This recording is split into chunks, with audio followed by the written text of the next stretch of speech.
I'd love to get that fucking Just sponsorship. free water? Fuck yeah, Dude, I mean, we've been putting it in every video, like tagging them and everything, just seeing what we can do. Do the liquid IV and shit in there, and just put it in frame, you know. See You what fuck happens. with Alpha Brain? I Does it help do. you? I like it, dude. I like the instant better though. You pour that in your water. Yeah. And I think those hit a little harder. Right. The pills make me feel kind of weird. It's kind of like a mild Adderall. Yeah. You know what I mean? Yeah. I like them though. Still kind of cool. But what I really like on it shit is a new mood. It's a 5-HT. Oh, okay. 5-HTP, which is a serotonin enhancer. Right. So you take that shit, man. I used to drink that like water after ecstasy, or take the pills like 5-HTPs. Yes. Really? Yes. To help bring the balance. Bring it back down. Yeah. You gotta like get that balance back. You know, dude. Because if not, you're dead. Dead the next day. Afterward. Yeah, dude. Wanna just fight the world after because you're so fucking out of it. Yeah. Well, shit, man. What's new? Nothing, man. It's been a while. Yeah. Excited for these shows we're throwing. You got one on April 1st. Where's that at? The Green Elephant. Okay. Yeah. Keep going. Yeah. Yeah, for sure. We have this guy named Graham Greene coming out. He's a DJ and a few other ones. We're excited. It's a pretty big show. Spent some money on it. So yeah, that'll be exciting. And I'm playing for the first time in a few so you're months. playing? Cool. Okay. Yeah. I was gonna ask, that was my next question. If you were actually playing. Yeah, for sure. So you're spinning a set there? Yeah, I'm going back to back with my boy Dissect. Shout out Dissect and my Misfits family. And I know your background is with more of the rock side, so yeah, dude. You might find it blasphemous, but that's what our collective's called. The Misfits? Mm-hmm. I mean, I fuck with. I got the Misfits tattoo. Yeah, except ours is PH instead of okay. F. Right. And I find it kind of funny just because, like, we all individually started making music, DJing, stuff like that on our own or with different groups of people. And we always find ourselves on the outs, at least with those groups of people. Like you've seen, like... Kind of the outliers. Right. Yeah. So, like, we were the misfits in these groups, but we somehow found each other, you know what I mean? And I think it took this long just to do that so you could do that. I guess what I'm trying to say is, like, don't stop because you'll find the people like-minded like you. Exactly. Even if you've already met them. Exactly. And they're coming back into your life. Yeah. Then just don't stop. That's kind of what we're doing. Yeah. Yeah, it's kind of weird. You kind of got to go down that path of finding yourself, and everyone's got to kind of find themselves. Then you kind of reverge into building shit together, you know? Yeah, it's for sure. kind of weird, man. Yeah. You know, everyone grows at their own pace. Not everyone's on the same page all at the same time. Exactly. And if it takes however long to get people on the same page, you'll find each other. Mm-hmm. Like, I'm the oldest one in the group, but so I'm 31. We have all the way down to 22. That entire age range, you know. So how many are in the group? It would be me, our boy Finna, Paths, Dissect, my boy Brain, my boy Parks. He's from Alabama originally, but he moved to Denver. If I forget you, I'm sorry. The group chat's gonna let me have it. Yeah, right. If I forget anyone, but I think I got everyone. They'll be like, God damn it, he left me out. Yeah. But I think we got everyone, and we've had a couple iterations over the past year. You know, as the vision of the plan gets clearer, you know, people bow out, and that's okay because we're not going to force you to do something you don't want to do. Exactly. If that's not what you want, you know. Yeah. Because at the end of the day, we'd be holding you back, and that's not what I want. Because it's all love. I get that. It's all free game. You know? Yeah. So, how long y'all been putting on shows now, man? I mean, is this a new thing y'all are doing? Or? Our first one was last year. We brought out Deuces. Is this DJ from Michigan? He's killing it right now, actually. Go follow him. Yeah, like, it's just something because we were tired of playing the politics of the Dallas DJ scene. Okay.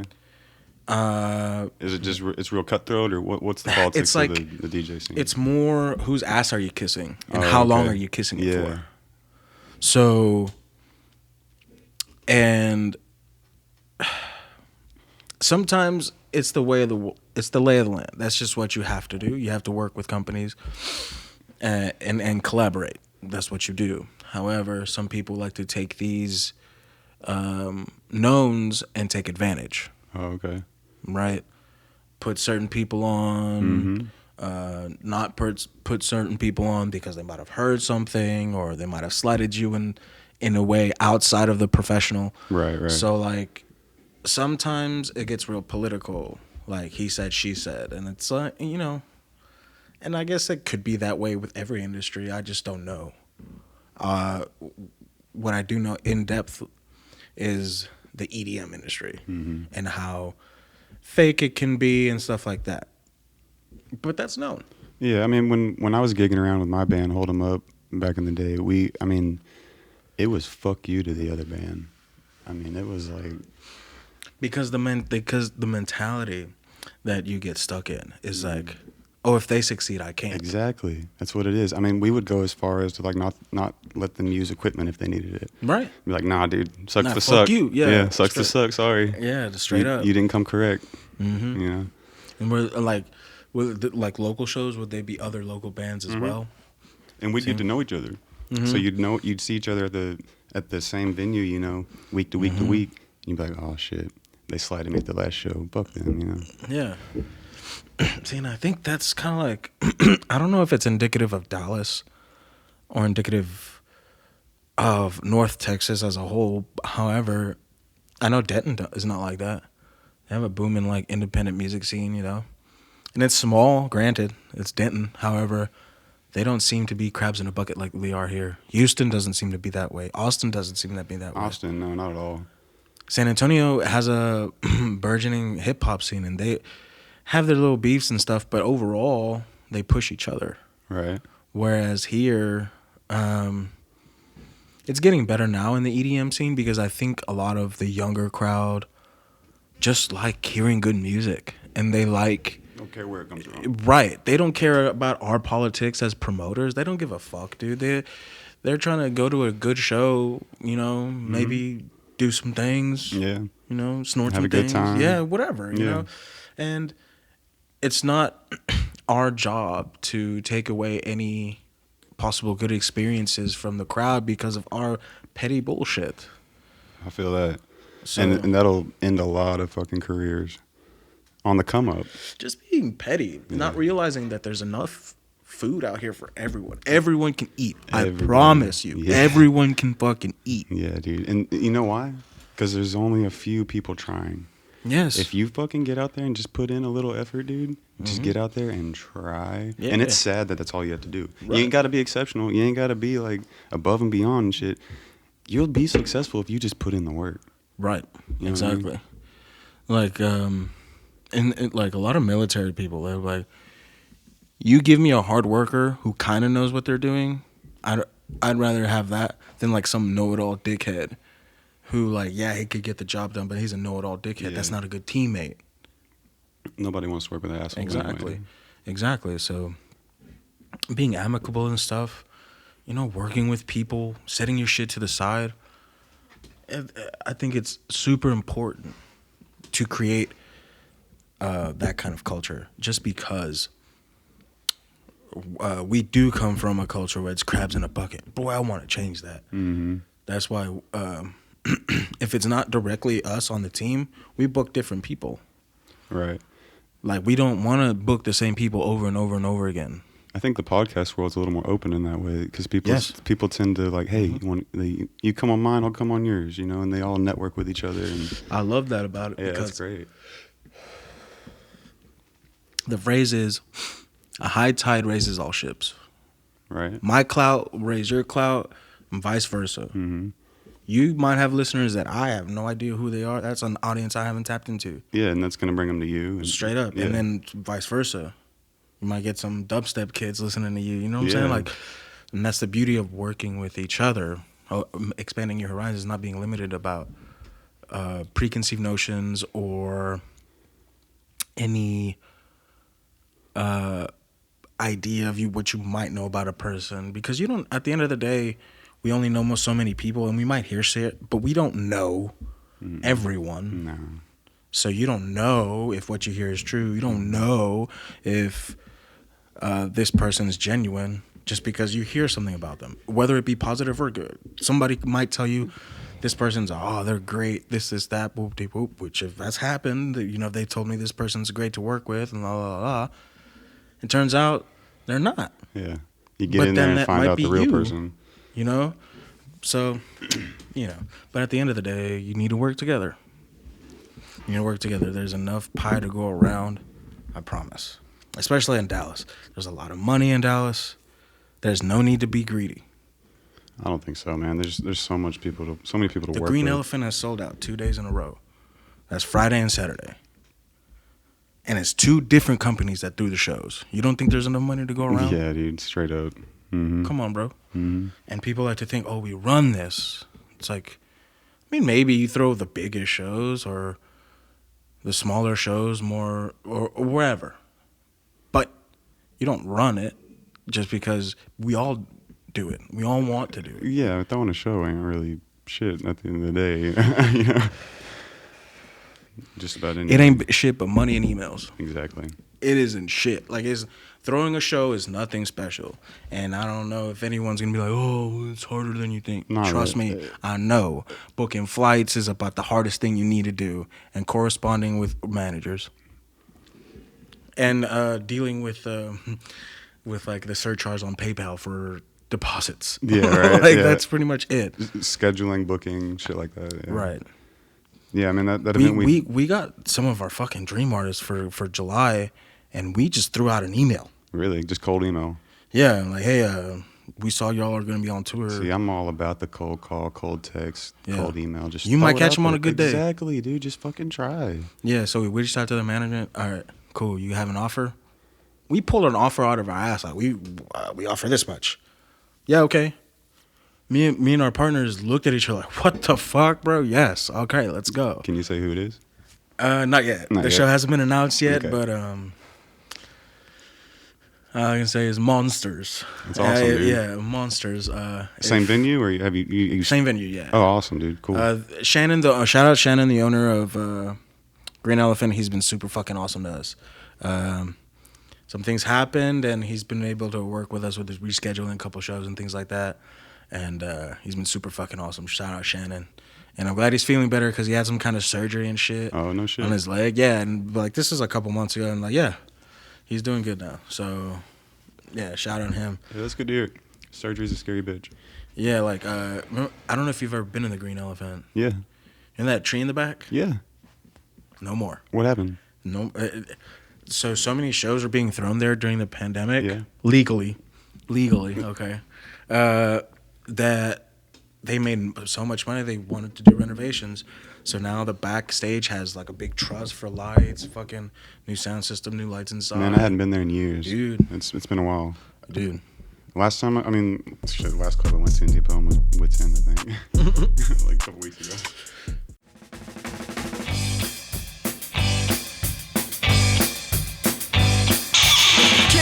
Push, kick, push, kick, push, kick, push, kick, push, kick, push, kick, push, kick, push. Radio,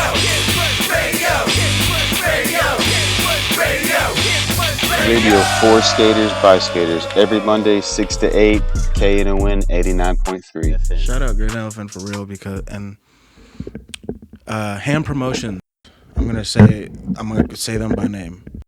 They're the ones who, for the most part, made it possible for smaller companies to get the idea. Oh, we can do it too. Because so this is your production company? No, this is another one. Okay. Ham. Okay. Ours, we just do it by our name. Misfits Presents. But this is Ham Promotions. We've played a couple of their shows. They were loyal to the Green Elephant, so in doing so, made the Green Elephant a better venue. It's a better venue for the community. You see house shows there, drum and bass, fucking Wednesdays they do a drum circle. So they did that by consistency and community? Yes. You think? Yes. Because Ham are some of the nicest people you'll meet. They are. Austin's never been mean to me or said an unkind thing to me. All of our interactions have been It's good. great to work with nice people, right? Yeah. And so I have no problem in saying like they really helped the Green Elephant as far as keeping it open, because that was one of our fears as a community, to lose it, because it's a great venue, you know. Was it in risk of going under because of COVID and shit? Not officially, but you know, you just never knew. Mm-hmm. Because we did lose a couple of venues in the Bond Factory, you know, rebranded into the Factory and stuff like that. And I think it's different people. Man, I went and saw Steve-O there like a month ago maybe. Mm-hmm. Great show. The dude made me throw up. Oh, word? I'm talking like I had to go to the bathroom. I told my girl, I was like, I'll be right back. Fucking throw up in there, and there's a little dude, and he's like, You okay, sir? And gives me a little towelette and shit, and I walk out, and I'm like sweating bullets, man. But were you the only one? Dude, another dude passed out. I'm talking on the floor, like EMTs come and got him. So he does. So it's a stand-up multimedia show. So what he does is like a stand-up show, and in the back he'll kind of talk about the clip he's showing. And just okay, yeah, I think I saw his last special. Where he did. His last special was gnarly. This one was the bucket list. I mean, he had shit where he was jumping out the fucking plane, skyjacking. Oh my god. Yeah, dude, it's ridiculous. But what made me throw up was his vasectomy. He showed all of it. He shot it. Yeah. Oh, and so no. after the vasectomy, like hours after, this dude's on a horse, fucking bouncing around. That's when I lost it, dude. I was like, dude, I don't know. I felt it on my whole body, and my god, I had to get out of there. Cause like you listen to your mom's house or anything like that all the time. Okay, so one of my favorites. Did you listen to when Tom had his, and how excruciating it was? I can't imagine. No, I didn't hear his. I couldn't go through it, dude. I don't think I could do it. Like, he more described the pain than anything. He wasn't like graphic about the procedure or anything like that. But just he's like, it's all swollen, like your nuts are all big, like a grapefruit down there. God, dude. And having to ride a horse. Dude, he did it hours after. I'm talking, he had little kids kicking him in the dick. Like, crazy shit. It's Steve-O. I mean, sure, but... Okay, here's another question, though. Decades of nut shots. Yeah. Was the vasectomy necessary? So he talked about that. He said he actually got a doctor to check his testosterone levels and his sperm count. So a normal sperm count is about 30,000 or 30 million sperm per whatever. Mm-hmm. Steve-O's got 3 times that. Oh, shit. So the vasectomy, like, he probably needed it because he'd have been banging babies out. Damn, dude. So yeah, he had like 9 million or something, whatever. It was triple. So this was years ago then? The vasectomy was years ago, but he's just showing the footage now on tour. Yeah. With the hype of Jackass 4 and all that. Mm-hmm. He's on tour and shit, so. Sick. Fuck. Did you catch Jackass 4 yet? No. It's great, man. Yeah. It's a good show. I felt bad about the whole Bam situation. Bam? Okay, dude. The whole thing with Bam is fucked up, honestly, because he's a dude who's obviously got mental health problems. Right. Obviously. Yeah. He's obviously bipolar, obviously manic. And they put him on this fucking contract. Do you know about the contract? Mm-mm. So Paramount or whatever production company it was put him on a contract where he had to drug test daily. Mm-hmm. And they had him on some kind of thing where an alarm would go off on his phone. He had to stop what he was doing and go drug test every day. And they had a handful of pills that he had to take. He had to take a video of him taking the pills and send it to Paramount daily. Cares and if he voided that contract, he couldn't be in the movie. Jackass could you do that? Hell. Out of sheer principle, no. Isn't that crazy? Like, you're not gonna... I'm not a child. Yeah, all while they're all still doing drugs and shit. Except, like... I saw his video, like, a couple of his breakdown videos, like, where he's like, they're getting rid of me for being a jackass when we make a movie called Jackass. He says, I'm too jackass for Jackass. Yeah, it's like... He was going down a dark, dark path then, dude. That was, I think, the bottom of the barrel right there. Yeah. He is a grown man. A troubled grown man, but he's a grown man. So either you want him in your movie or not, like as he is or not. I think that stipulations like that in any kind of contract is unfair. I think it was a liability issue with insurance. Oh well, then you can't. But then don't have him in your movie. But I agree with you. It's a Jackass movie. Like, what the fuck? You think like, him doing whatever he was doing cannot be more dangerous than what you're gonna put him through in this movie. I don't think so. And his deal was alcohol and Adderall. So he was amphetamine and alcohol, and that's what he lived off of. And so it has, dude. Imagine when Ryan Dunn I'll died, take let's see, 10 to 15, 15 milligrams of Adderall, which is the blue one. I'll just take a 30 and kind of the orange one, and do it in half, and that's like fucking. I can barely handle that, and I know some people can do up to like 60, 80 milligrams. Have you watched the Netflix documentary on Adderall? Uh-uh. It's pretty good. Check it out. There's this dude on there who's up to 90 milligrams a day. Jesus. And he said the hardest part was staying hydrated. Liquid Death Mountain Water. Of course. All honesty, I actually just got off Adderall about how much were you taking? 10 to 15 a day. And I just got off like 2 months ago. How long were you taking it? For 6 months to a year. See, I don't even remember because it all seems like a blur because everything's just. I don't really remember it. And now did you need it? Were you? So I got. What were they treating it? When I was little, I had ADHD. And then during the summer, call it mental health, call it fucking feeling like I can't keep up. Got a prescription. I was like, fuck, I know I like Adderall. Right. When I was a kid and skateboarding. I mean, fuck, I like it, you know. So I was like, fuck it, I'm gonna get a prescription. I know it'll give me that little oomph that I need. So I was taking it for like a year. Went to work and all that shit. Made me really aggressive. Yeah. Made me really fucking just. I'd snap like that, and I didn't realize that until like 2 months ago when I got off of it. And I was like, fuck, dude, I've been an asshole for a while. But the other thing, it inhibited my creativity because the minute I stopped doing all that, I had this idea. Yeah. It makes me focus so like hard, but I have to aim it. I can't, otherwise I'm gonna sit there anxious, geeking. Yep. Like I have to aim it. I can't just pop half an hour and be like, oh, I'm chilling for the day. No. I have to. Got to do something. Actively mix down a song. Yep. Make a song. I'm gonna get pissed off if I'm just gonna sit here and do nothing. Like and then I just gotta be geeked. Yeah, you know, just feel like shit. Yeah, and exactly. The hard thing is like I wasn't getting sleep. I wasn't sleeping because I was taking Adderall every fucking day, every day. Because your body doesn't feel like it needs sleep, but that's just you just rest for a few hours, and then so I'd wake up and just it sucked, man. I'm glad to not be doing that shit anymore, and I really feel the difference, and the creativity is all back, and I feel like myself again, honestly.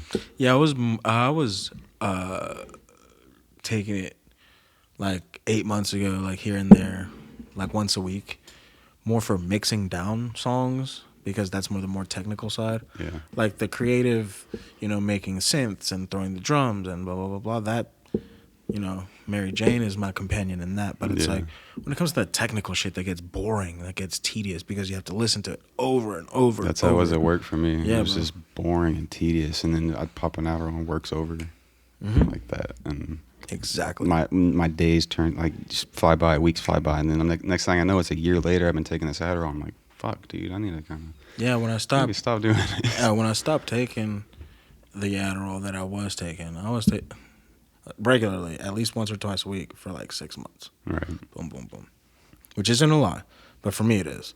And once I stopped, I was like, damn, there's some parts of this that are just blurred. Like there's some parts that I don't remember. Exactly. It's doing a blur. Just more so not because I was blackout drunk or some on Xanax or anything like that. It's because it happens so fast. You know, like when you're driving home sometimes and you don't remember the drive, but you know you got home. Mm-hmm. Same thing. It's, you know, all those events happen. Yep. You're just on autopilot. Mm-hmm. And so I was looking back. I was like, damn, Yeah. I just missed a whole year, like my kid's life. Yeah. Pretty much. Yeah. You know, and I didn't like that. So Yeah, you gotta. I had to quit doing that shit. Yeah, man. for sure. I literally just sold it all. Your kids are still relatively young, and you can take advantage of it. Yeah, absolutely. As opposed to, you know, I'm pretty sure some parents go maybe a decade, and they're like, "Oh fuck, I've lived a blur for 10 years, and I've missed the most integral part of my kids' lives." Seriously. You know what I mean?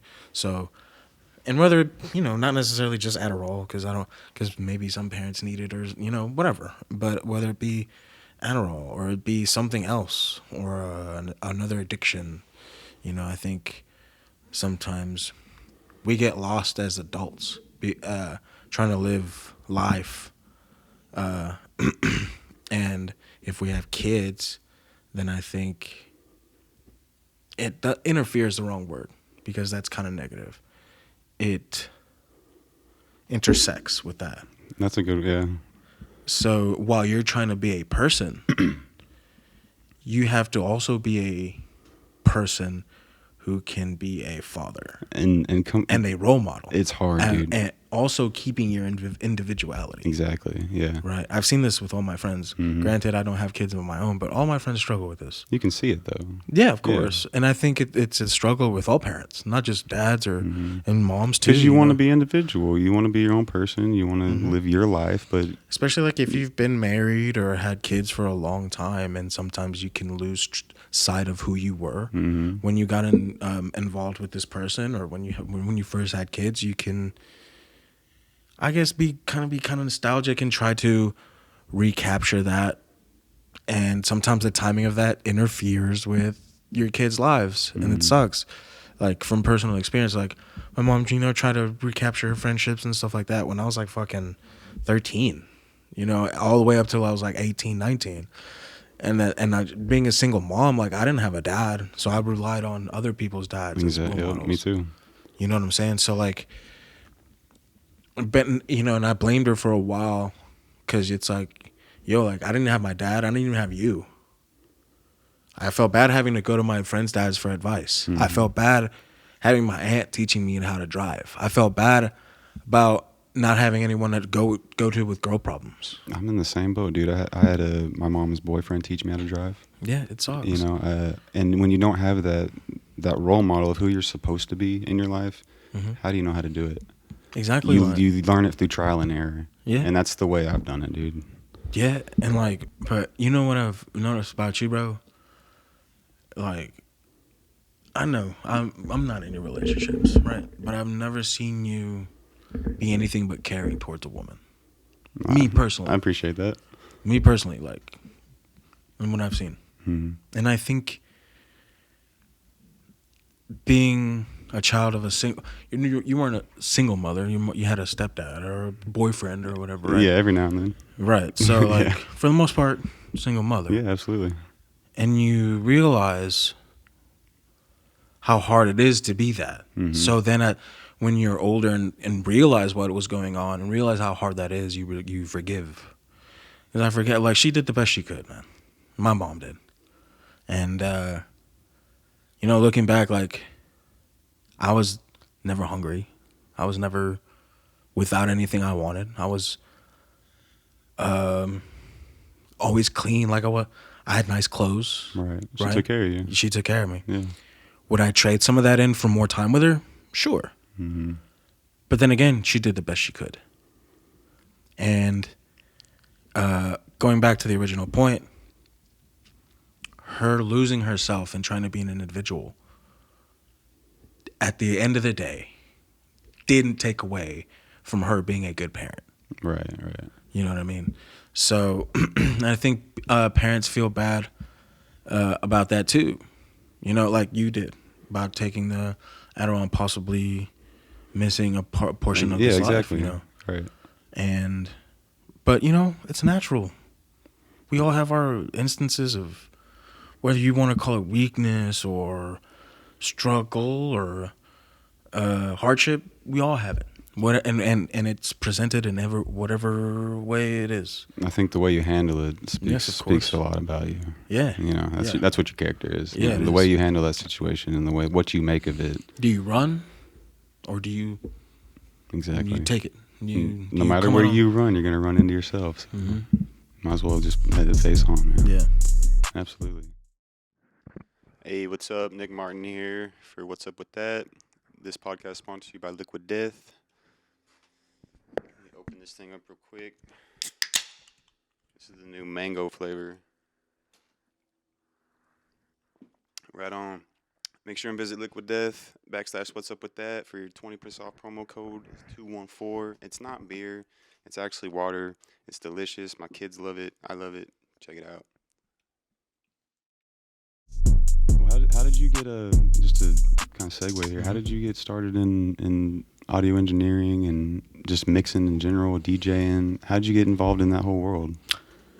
Where did it all start? As far as like the audio stuff, Yeah.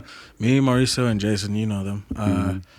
We were rapping on like what was the equivalent to YouTube beats back then. Yeah, so like okay. there was this website called SoundClick, and producers could upload their beats and their songs and shit like that. It's like a mixture of YouTube and SoundCloud. So we just download instrumentals, find a bootlegged copy of Acid Pro from like 2001, Right. and get going. We sucked. Oh, I sucked. Mauricio, he can rap. Jason can rap too. But then we discovered how to make the beats on Fruity Loops.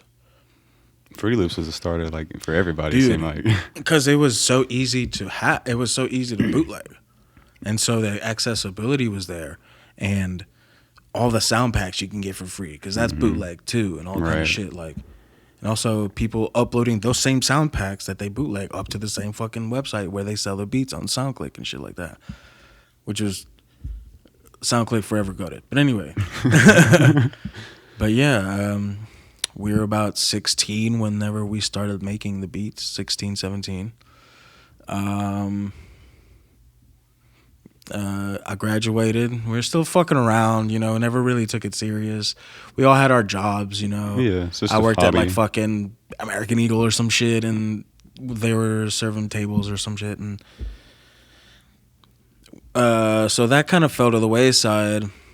And then we discovered something called ecstasy when I was 19, and we went to our first rave like the week after, and that's when we saw DJing for the first and actually noticed what it was and the kind of energy that you can bring with it, because we were used to seeing DJs at a hip hop club, you know, scratch and not doing much in the back, just hanging. Whereas like at an EDM festival, they're putting on a show. Yeah. You have the O2 cannons and the fireworks and the fucking flame cannons and all kind of shit like that. Like, fuck. Visuals, lasers, all of it. Yeah. So we had an acquaintance who got hold of a bar and was like, let's do an EDM night every Friday or Saturday, one of those days. Fuck it, let's go.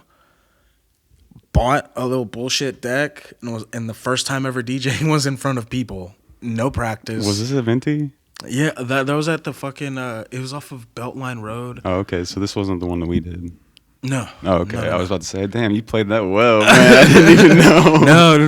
Like, luckily, it was really intuitive, so I didn't fuck up too many times. And then we're like, okay, we'll do it one more time, because it wasn't a lot of turnout. We'll do it one more time, and boom, it's been on and popping. I kind of transitioned out of DJing. I was getting tired of all the politics and shit like that. Did some audio engineering. Realized that I have a passion for that, and got back into the producing and stuff like that. It's amazing what happens when you get off the drugs. You know what I mean? Your priorities go straight. Like, oh, I can. And I will forever say this because it is true. DMT changed my life. DMT allowed me the freedom mentally to say, I'm going to do this for the rest of my life. Tell me about that. What was that experience like?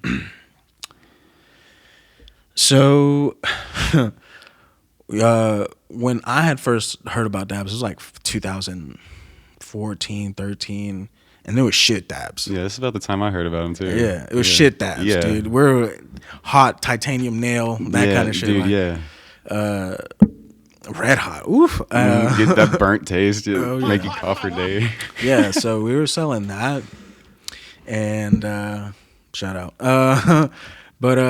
And we're just like, fuck it, what else can we do with this rig? Mm-hmm. My homie said we can smoke DMT off of it. Oh, what the fuck is DMT? Yeah, right. I didn't know you could do that off a rig. Don't do it unless you're ready for an experience. So is the rig just like you're taking a dab, So bro. it's the equivalent of a dab in like you're weed taking sense? Yeah. Okay. Because luckily it was like... So the texture of the stuff that we got was like sugary. Like sugar wax, kind of? Yeah. Okay. So that's why we're like, it looks like we could dab this shit. Yeah. So I get down, bro. Take a fat rip. As soon as the last bit of smoke is gone, I'm already falling back onto the pillow because I'm already gone. I launched before I even finished exhaling. And what I describe the experience is going as fast as you possibly imagine. Like if you're just free, like just your body, you're going as fast as you can imagine through a kaleidoscope of colors that you cannot describe. I cannot tell you what colors I saw. Yeah. I cannot recreate them if I wanted to. But that's the closest thing I could describe it as. Right. And in that experience, I realized if you want to do it, fucking do it. Stop being a pussy. Stop being like, I'll do it in my free time. No. So what led you to that realization? Was it just the experience of going to a different place, or did you have some kind of mental? No, when I came back, it's funny, but I literally felt wet, like I was reborn. Oh, okay. Like baptized. But I was dry to the touch. Yeah. I wasn't sweating. I wasn't like they didn't throw water on me or anything. Like I was bone dry. But I felt like I was reborn. Like I had just come back through this plane of existence and realized like we are minuscule. Do what the fuck you want with it. This is your life. Exactly. Do what makes you happy because it could all end like this. In a heartbeat. Period. Yeah. I think drugs have a way of telling people that, man. I credit ecstasy to my mind opening it. I said, empty your mind. And just kind of showing me the way of stuff. And it kind of sounds like we went through it at the same time. Yeah. Which is kind of like, weird. Yeah. I think there was a big ecstasy scene at the time. 2010 to 2011. Exactly. Garland/Rowlett ecstasy scene was unmatched. I don't give a fuck what you got to tell me. Dude, it was They had the beans. Plano, the North Plano Asian dudes too. Them had the fucking beans. Dude, I used to get some shit from some Asian dudes too. Yes, dude. Wow. The Asians dude had the shits, bro. I don't know why, and they had the good kush too. That's so wild, dude. Looking back on it, I totally forgot about that. I would have never thought that they were like... And they were all in Richardson, Plano, and Garland. Yeah, dude. But I really accredit that to opening my mind to like a higher existence, man, and really trying to understand life. You start to understand like this is a state of mind that's possible. Mm-hmm. Well, what else is possible? Exactly. You know, what else can I do? Exactly. If I can do that, I can go and there. Because at the end of the day, you like the idea of this compound, man-made compound, that can go from existential dread to the absolute ecstasy, literally, of euphoria, is crazy to me. It's insane. And like pharmaceuticals in general is fucking wild. The idea that, you know, micrograms of this and micrograms of that can kill you or can make you catatonic, can make you go to sleep and never come back up, you know, as far as like induced comas and shit like that. It's just imagine how they figured all that shit out. Just through all that trial and error. Exactly, like, dude. Like some people got fucked up. That's fucked up. In some crazy ways, probably. Yeah. Experimentation on the highest degree. So what do you experience time like? Do you feel like, because I feel like ecstasy really made me, I realized that time isn't real. It's just a man-made construct, you know? It's not really real. Yeah. And so like as I've gotten older, time has just become more like less and less relevant to me. As far as like the grand aspect, in my day to day, of course, I still am 24 hours. Right, because you got to clock in at this exactly, time. But my grand aspect of time, No, it's I not. don't think about it anymore. I know where I'm at in my head. I know where I want to be, and I know how to get there. Time, the idea of time as we understand, I think, comes from a want to understand what's going on. So, for instance, Native Americans used to see stars fall from the sky and tell stories, making up a story about it in order to explain what happened. So they don't have that feeling of wanting to understand and not understand. Mm-hmm. They have control. It's all a control thing. Yeah. I think it's just to get some control in your life. Because if time was universal and like the idea of how we keep time now, whether it be an hour, a minute, a second, millisecond, whether you call it anything else, keeping track of time is pointless. Because whether you keep track of it or not, you're going to go through it. Mm-hmm. You keeping track of time is not going to alter your destination. No, not at all. It's not going to alter your journey through time. Exactly. And I think we're limited by what we can comprehend on this plane. I think we're limited by constraints of the human brain. I think if we keep evolving, time, as we understand it now, because that's really all I can say, because I won't know how we interpret time later. Right. But yeah, I think if we evolve and like the 24-hour clock might go away and we might go to a universal unit of time. Right. Which and makes if you more can sense, do, yeah, and if you can do that, is your understanding of time correct in the first place? If you can change it, you know, yeah. It shouldn't. If it's an understanding of time as it pertains to what you think time is, shouldn't it be stagnant and always be that? Exactly. Not this daylight savings time. Exactly. It's ridiculous. We're one of the only countries that still do it. Mm-hmm. Makes no sense. Yeah. I think House passed some kind of bill to get rid of it. Yeah. Recently? Or where to. The wording's funny. It's like where you don't have to participate. So what? Like half the country is going to be on one time and half the country's on another? Because Arizona has been said, "Fuck you." Arizona doesn't do it. No shit. No shit. Arizona. How does that work with flights? It sucks with flights. Trust me, I've booked a couple of them. It sucks, or because like most flights connect. Yeah. They have to connect in Arizona, so like they can keep track of everything that way. Because I don't know if it's laziness or they don't want to write the code. Because if you go into during daylight savings times, I think they might have it to where like it automatically does it, but I doubt it because it's been a motherfucker sometimes. That's wild, man. I didn't know that they did that. Yeah, that's crazy. And Arizona said, "Fuck you." And I think all states, I think all states have the ability to. It's just 99% of the population. Well, that's unfair. Like 85% of the population is sheep. So I'm like, fuck it, we'll just go with it because it is what it is. Mm-hmm. You know, me included. Like I get just as fucking grumpy every fucking year because I have to wake up an hour later. Dude, it killed me this year. It was just a week ago, and I'm still getting used to it. Yeah, man, I've been tired as fuck. Yeah, dude, it sucks. Yeah. And it sucks even more. You know, there's more traffic accidents on that day. Dude, heart attacks go up 25% the day after. 25%. Can you imagine? Because imagine you're a doctor. You have an important surgery the next day, and for whatever reason you don't wake up on time. For whatever reason, I know it's unlikely, but for whatever reason you don't wake up on time. That could be possibly your career. Of course, like you might fucking panic and have a heart attack your fucking self. Like, yeah, dude.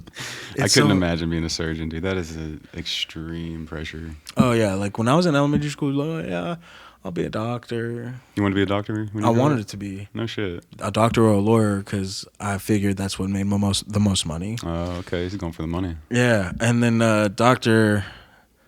Very early on, when I was like in middle school, I realized like I can't have someone's life in my hand. Yeah. Because I would want to be like a surgeon, like a top paying like neurosurgeon or something like that. Mm-hmm. And I can't have someone's life in my hand like that. I can't. I can't live with me not being, and that might be an ego thing, but I can't live with myself knowing that I couldn't do enough to save a person. Right. Yeah. When I'm getting paid this much money to do so. Mm-hmm. Like it's might be an ego thing. If not, the same thing with being a lawyer. I wanted to be a lawyer up until my junior year of high school. But then you start realizing the questionable ethics of lawyers, and especially because I wanted to be a defense attorney, you start realizing like a lot of defense attorneys have to skate the fine lines of the law in order to get their clients off. And I'm not saying they lie or anything like that, or know that that's the justice system, man. Yeah, it's just you gotta skate those lines. Yeah. Because they're there for a reason.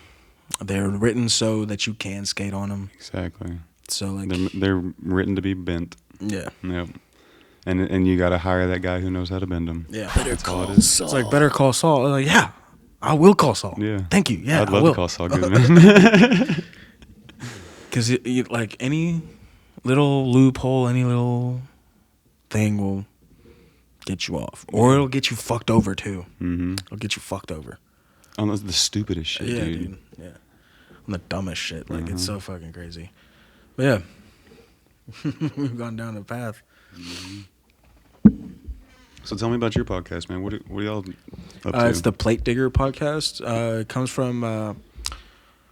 So in dubstep, there's a plate culture, meaning.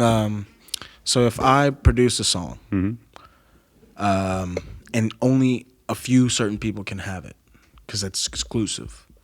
It's called a plate. Okay. So it's so exclusive, I'll pass it off. like a NFT, like a. Yeah, it's like an audio NFT. Okay. Because I can pass it on to my friends so they can play it out, and it'll be something that might not ever be for the public.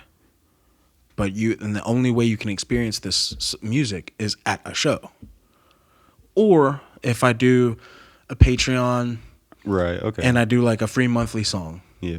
For being subscribed to the Patreon, a lot of producers do that too. I see the benefits of this. Okay.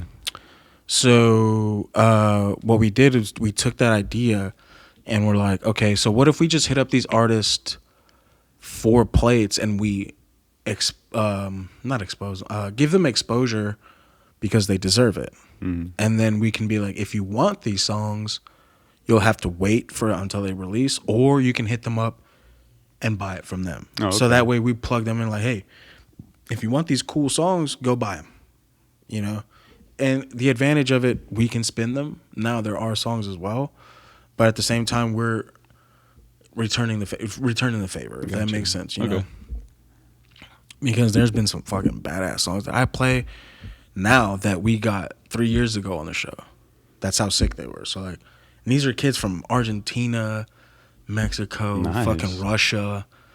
Not so much now, but yeah, we've had people from the Ukraine. Like we've had people from literally all over the world. That's cool as hell. Yeah, and send us music and want to be part of the show. So this is all original music that. Yeah. No shit. All original music that they send us, and you might get the occasional remix in there, Sure, or a bootleg or whatever. But for the most part, it's all original music, and we just want to give them a platform because if you're not from the United States, it's hard to get a U.S. audience.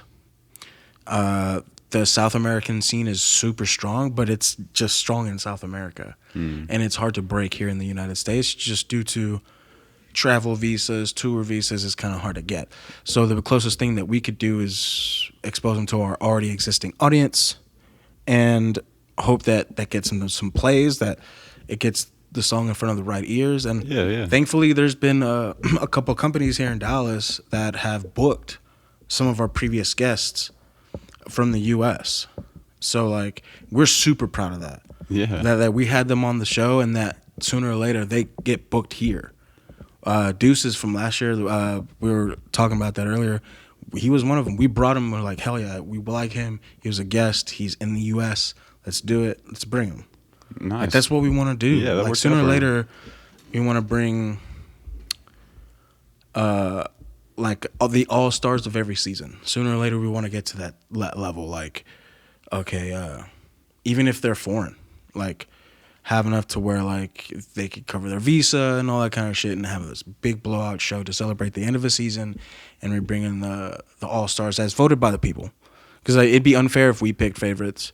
So like if it'd be like voted by the people, this group of 4 DJs from Mexico, Canada, France, and Spain. Yeah. Cool. That's cool. Yeah, and then just kind of celebrate that culture, you know, because we all support each other, and that's how it grows. You know what I So mean? y'all trade plates amongst each other like that, or? Well, we get submitted, so we go to the artist. We're like, hey, you know. Gotcha. Now it's cool because most of the time they've heard of us, so they're like, oh yeah, for sure. And then they'll just send a couple songs over, That's sick, man. and yeah, we'll play them and shit, review them. We don't do negative reviews. We don't say anything negative. We always point out the positive because there's enough people on the internet bashing music that they don't like and shit like that. So we only big up the music. We always have their links in the description. Anything they're doing, we always plug. Whether it be starting a new company, like I think we did Felony Dubs, and he started a hot sauce company. Dude, so many people have hot sauce companies now. Yeah, it's fucking sick, dude. I'd love like a custom hot sauce because I fucking love hot sauce. If you had a signature sauce, what would it be? Not, it doesn't have to be hot sauce. Could be anything, just any kind of sauce. It would definitely be a sweet and spicy barbecue sauce. Okay, you gonna go on barbecue, But it'd be more spicy than sweet. right? Yeah. For like ribs and like straight barbecue. Straight barbecue. Hell yeah. I'm a Texas boy, you know. I love barbecue That's a what's lot. up. Yeah. So I like dry rubs too, but a good sauce, you can't beat it. Did you grow up in Garland? Nah, I grew up in like here. Oh, around Where- Dallas. Yeah, where we're at right now. Oh no shit. Always? You born in Texas? Mm-hmm. Nice. Hell yeah, North too, Dallas man. all day long. Yeah, Fuck yeah.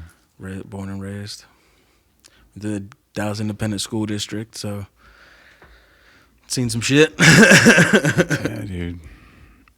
The ISD is fucked. Yeah, dude, it's wild.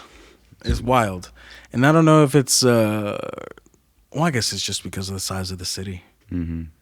Dallas is so big, and it's spread out. Yeah, you got a very diverse. Dude, at any Dallas school, you'll have some rich people there, and then you'll have the hood people. Yeah, on for the sure. other side of the street, you know. Yeah. So they all kind of intermingle with each other, and Mm-hmm.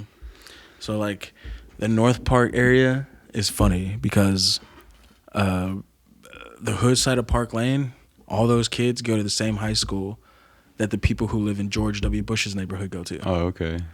So the interactions were funny as fuck because I went to that middle school, and those interactions were so funny to watch, bro. Of like, no offense, the whitest of the white. You Right, know what I'm saying? right. And the urban of the urban, like, and as Hispanics, we were kind of caught in the middle, right? We want to fit in. Mm-hmm. So we didn't choose sides necessarily, but we all liked hip hop. We also all liked System of a Down, Green Day, and all that kind of shit like that. So we had a hard time like navigating both sides, but it was all right in the end, I think. You kind of fit into every group like that. Yeah, You know, yeah, having an eclectic taste like that. yeah, definitely.